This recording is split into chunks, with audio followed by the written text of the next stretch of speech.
राज्यभरात पावसाच्या काळात 62 जणांचा मृत्यू तर 74 जण जखमी। राज्य आपत्ती व्यवस्थापन विभागाकडून 1 जून ते 8 जुलैपर्यंत विविध दुर्घटनांमध्ये झालेल्या मृत्यूंचा आकडा समोर। 200 जनावरही दगावली।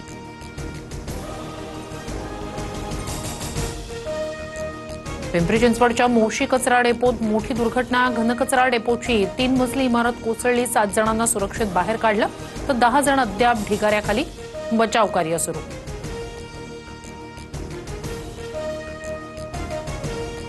मुसळधार पावसामुळे खालापूरमधील पाताळगंगा परिसरातून तब्बल 3000 सिलेंडर वाहून गेले। एचपीसीएल बॉटलिंग प्लांटमधील घटना।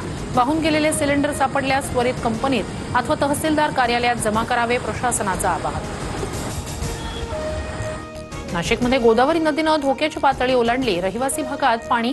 अमरधामकडे जाणारा मार्ग बंद तर नासर्डी नदीच्या पुरामुळे मिलिंदनगर परिसरातही भीषण स्थिती।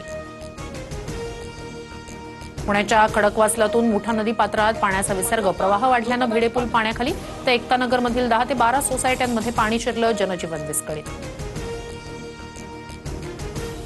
मला शिव्या द्या पण महाराष्ट्राला बदनाम करू नका। कनेक्टिंग लिंकवरील दरड कोसळण्याच्या घटनेवरून झालेल्या टीकेनंतर मुख्यमंत्री फडणवीस सभागृहात संतापले। ज्यांना कुत्र विचारत नाहीत ते मुख्यमंत्र्यांना शिव्या देतात। राज्याची बदनामी करणाऱ्या भाडोत्रींना सोडणार नाही, फडणवीसांचा इशारा। प्रश्न विचारणारे भाड्याचे टट्टू मग निकृष्ट काम करणारे टक्केवारी पुरुष। महाराष्ट्राच्या नावाआड स्वतःचं अपयश झाकण्याचा प्रयत्न करू नका। काँग्रेस प्रदेशाध्यक्ष हर्षवर्धन सपकाळ यांचा एक्सवर पोस्ट करत मुख्यमंत्री फडणवीसांवर निशाणा।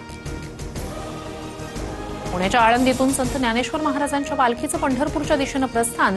विठुरायाच्या गजरात ज्ञानेश्वर माऊलींच्या भक्तिरसात पालखी पंढरीच्या दिशेनं। इंद्रायणीच्या परिस्थितीमुळे यंदा आळंदीत वारकऱ्यांना येण्यास मनाई।